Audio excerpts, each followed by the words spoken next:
Hi, everyone. I'm back.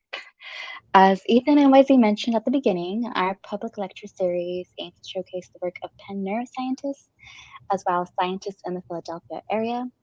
I'm so excited to welcome our last speaker, Dr. Dong Wang.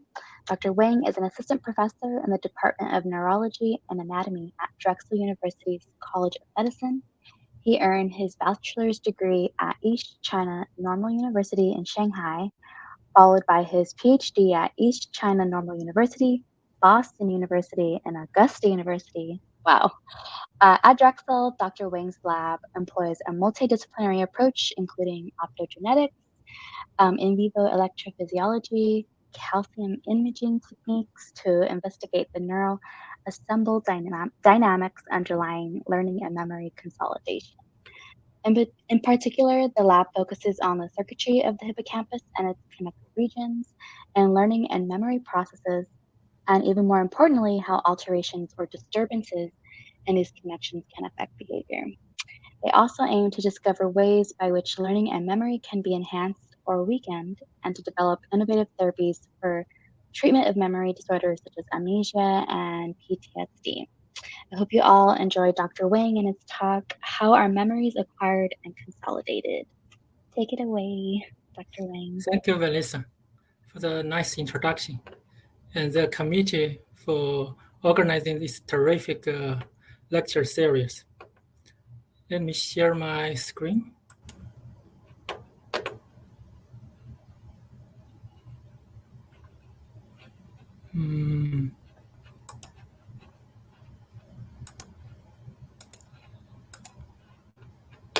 Okay, just one moment. Let me see.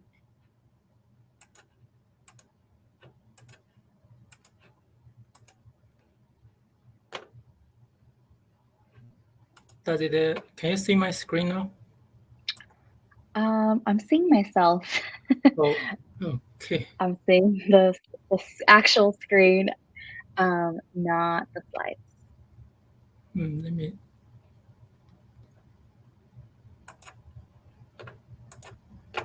Let me try it again. Share screen.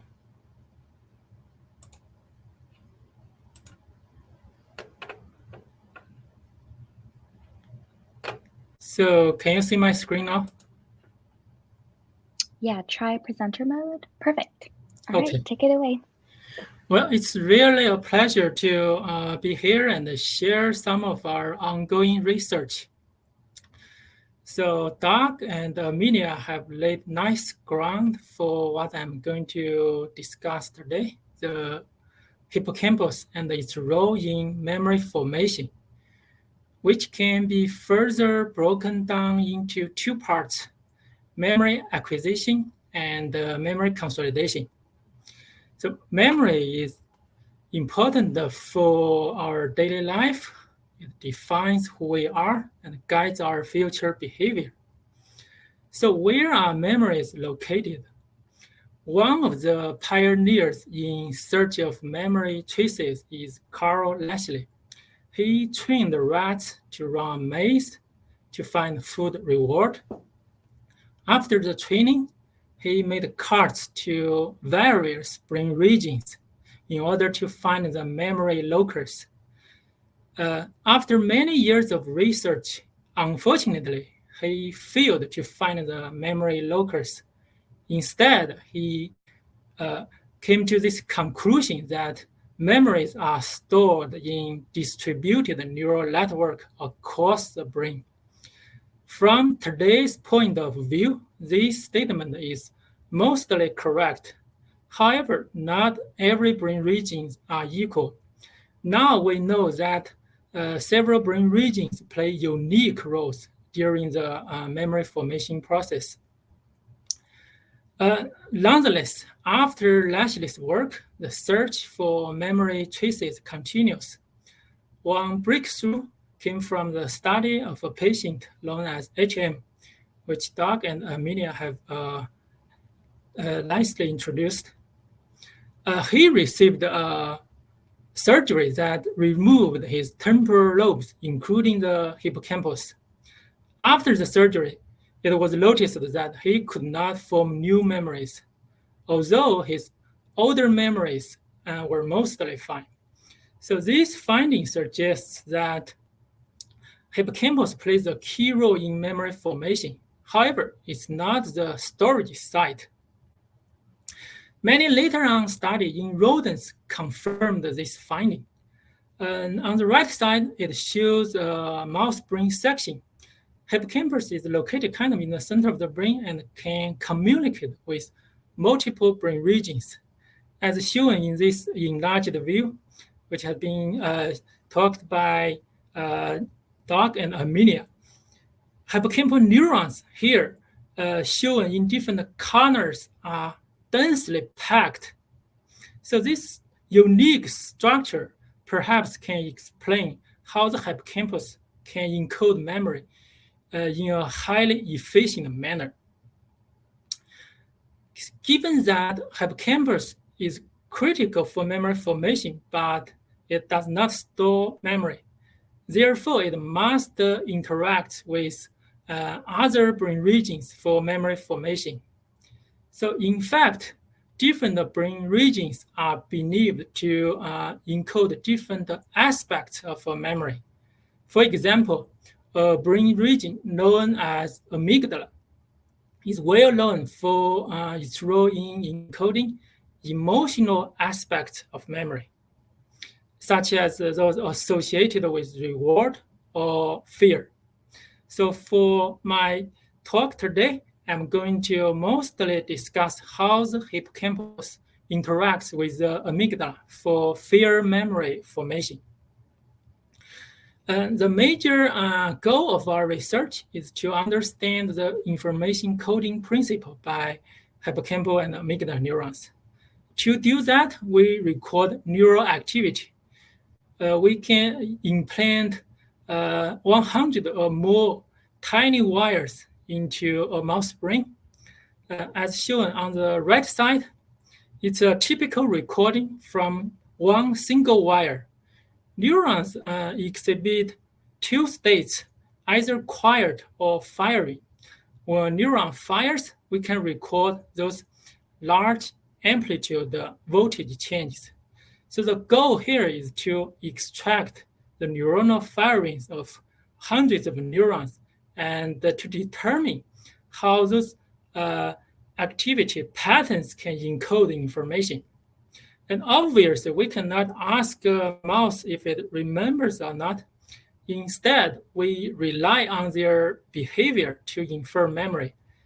So in this foot shock fear procedure, mice typically freeze if they remember this foot shock experience. In our research, we specifically asked two questions. The first, how does hippocampus mediate memory acquisition? So this turns out to be a hard question to answer, as memories are formed almost instantaneously. It's extremely challenging to grasp that particular moment without interference by other memory processes. Therefore, I would like to talk about our second question before I come back to the first one, which is how the hippocampus mediate memory consolidation. So consolidation is a process that transforms newly acquired information into long-term memory. From the study on HM, we know that hippocampus is also important for consolidation because HM also lost memories immediately before the surgery, although his much older memories, such as those childhood memories, were mostly fine. Converging evidence suggests that sleep promotes memory consolidation. Sleep has multiple stages. In particular, the early stage slow wave sleep, or SWS, has been shown to play a critical role. Disruption of this slow wave sleep impairs memory, while boosting slow wave sleep has been shown to boost the memory. So the question here is, what's going on in the hippocampus during this slow wave sleep? When recording from the hippocampus of a sleeping mouse, a phenomenon known as ripple oscillation is hard to miss. This large amplitude ripple oscillation reflects summation of local neural activity.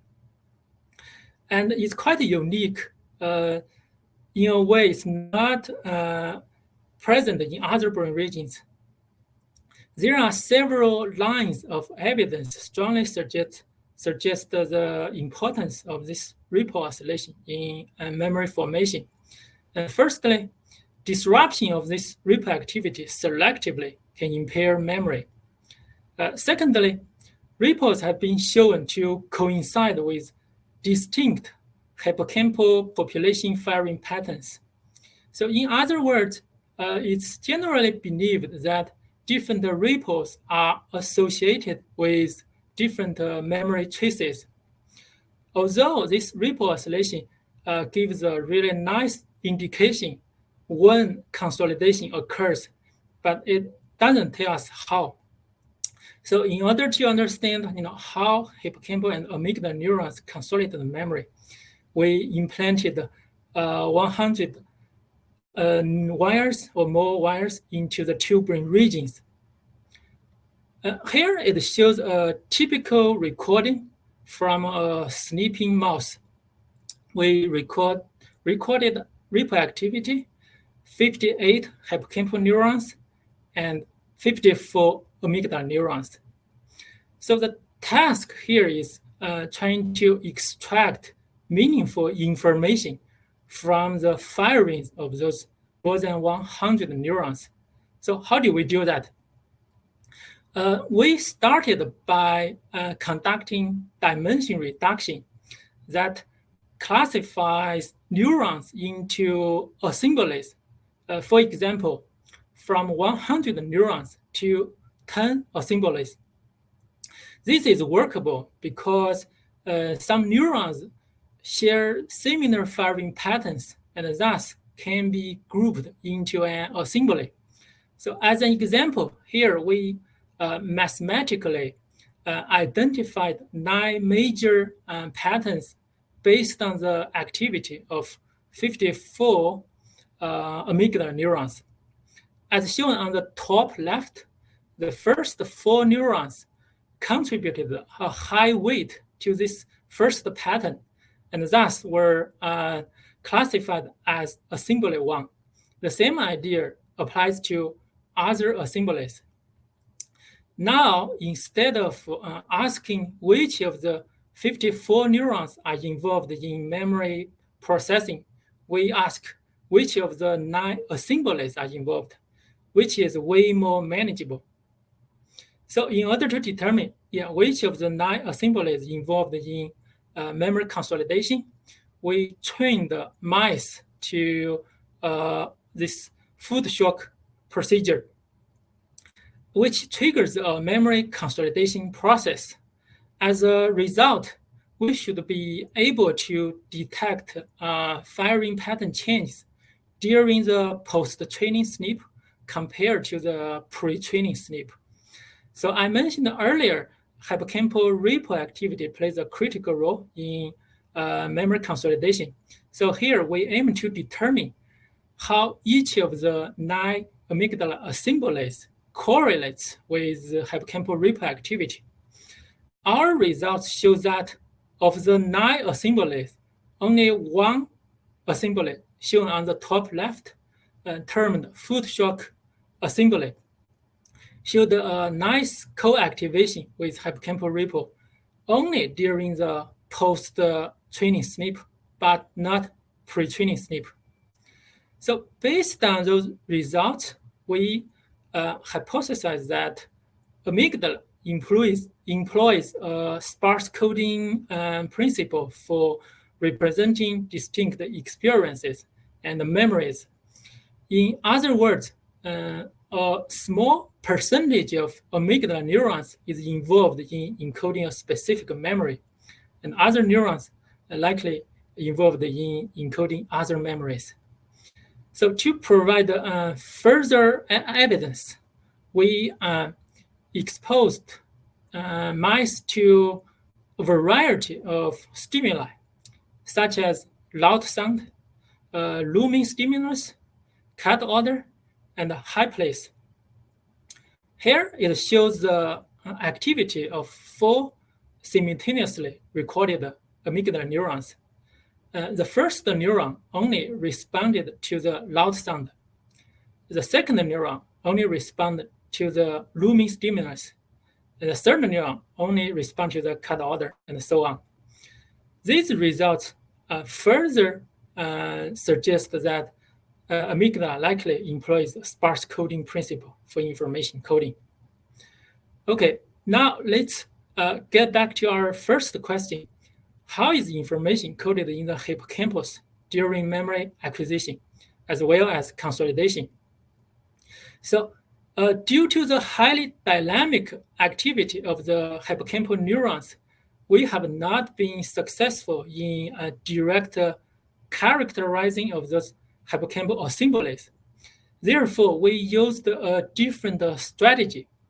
We asked how hippocampal neurons correlate with this amygdala assembly activity by taking advantage of reliably detecting amygdala assembly activity. So our results show that during pre-training sleep, as shown on the left, there is almost no correlation between the amygdala food shock assembly and those 58 hippocampal neurons. During training, there is an emergence of a high correlation between amygdala assembly and the hippocampal neurons. This correlated activity also persisted during the post-training sleep. I would like to point out that different from the amygdala, where a small percentage of neurons are involved in encoding a specific experience, it seems that the majority of the hippocampal neurons are involved in this encoding process. About half of the neurons show a positive correlation, which means a high activity, as shown by those yellow corners.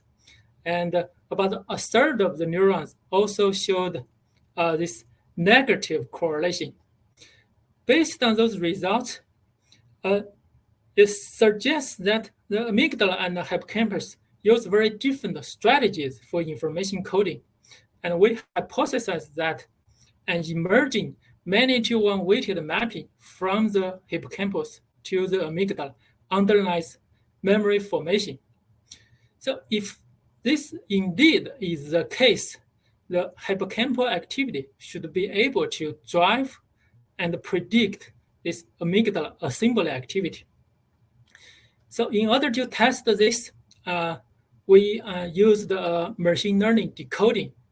Specifically, we use the firing of those hippocampal neurons to predict the amygdala assembly firing pattern. And our results show that, indeed, the hippocampal neuronal activity is very good at predicting the amygdala assembly firing rate during memory consolidation, such as shown here in the blue trace, which is matches very well with the real data as shown in the red trace. So together, those results suggest that hippocampus and amygdala likely use a many-to-one weighted mapping strategy for memory formation. During memory acquisition, there is a fast establishment of weighted mapping from the hippocampus to the amygdala, and perhaps to some other cortical brain regions too. During memory consolidation, this many-to-one weighted mapping continue to stabilize the amygdala assembly and perhaps some other cortical assemblies too. And after consolidation, memories are likely stored in the amygdala assembly as well as other cortical assemblies. And meanwhile, hippocampus is freed up for its encoding capacity. I just like to thank my wonderful lab team. Jun Liu is leading this project, and with help from Ashley, Candice, Aaron, and Wen Qiang. And lastly, I would like to thank my funding sources. And thank you all for your attention. Amazing. Everyone give Dong a round of applause. We do have a couple of questions in the chat, so I might go straight into them. Dolly asked, how similar are assemblies across mice? So that's a good question. I mean, from what we have done, we know in the amygdala, for example, we can always reliably detect assemblies. But obviously, the brains are different across animals. So, but the idea here is that the principle, of using this assembly for information coding is reliable across animals. Thank you.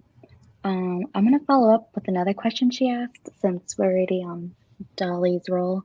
Are recordings collected from contralateral areas? If yes, do you think that would make any difference in correlating amygdala hippocampus activity? Oh, that is another good question. So I would like to mention that for our recording, we focused on the CA1 region of the hippocampus. And based on anatomy, we know that CA1 projects unilaterally to the amygdala structures. So it's likely, this direct communications, between those brain regions are unilateral. However, I also would like to mention that hippocampus can, communicate with the amygdala through other relay regions too, and some of the regions can be bilateral.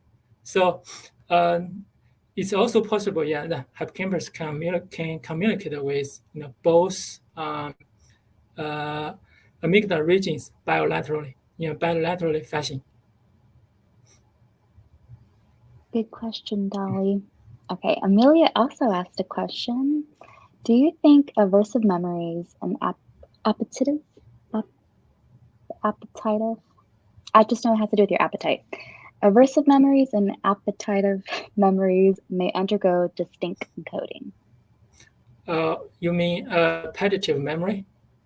Yeah. Yeah. Okay. Amygdala is well known, for its role in coding different emotions, including both those negative aspects, such as fear memory I discussed. It's also involved in appetitive memories. And based on previous study, we know that different populations of amygdala neurons are involved in encoding, either the more positive part of the memory or negative part of the memory. So it's likely, the different neurons are involved in encoding different memories. But in terms of, the hippocampus, we believe that at least in the CA1 region, the majority of the neurons seem to be communicated with different amygdala assemblies. The key here for encoding different information is based on the weight of the communication between hippocampal neurons and the amygdala assembly. So a single hippocampal neuron can well communicate with two downstream assemblies in the amygdala. However, their communication strength or the weight of this mapping is likely different. And based on the combinations of those weight of mapping, it can have very different effects on these amygdala assemblies. Very interesting. Okay, we have one more question and then we're going to go on to a trivia game. Elise asked, is there any significance to the number of neurons involved in the amygdala fear assembly? Can you repeat that question again? Is there any significance to the number of neurons involved in the amygdala fear assembly? The significance of the numbers? I'm not sure what this question is really about. You mean different neurons, like different percentage of neurons encode like distinct experiences? So based on our research, it seems like only a small percentage of amygdala neurons is encoding a specific memory. So I mean, the environment, the living environment for our animals are quite simple. So I would say their life is not so enriched. If we can put the animal in a more enriched environment, possibly, yeah, even like a smaller population of amygdala neurons are involved in encoding a very specific event. So cool. Okay, I think we're going to bring everybody on now for a trivia game and a whole panel for Q&A.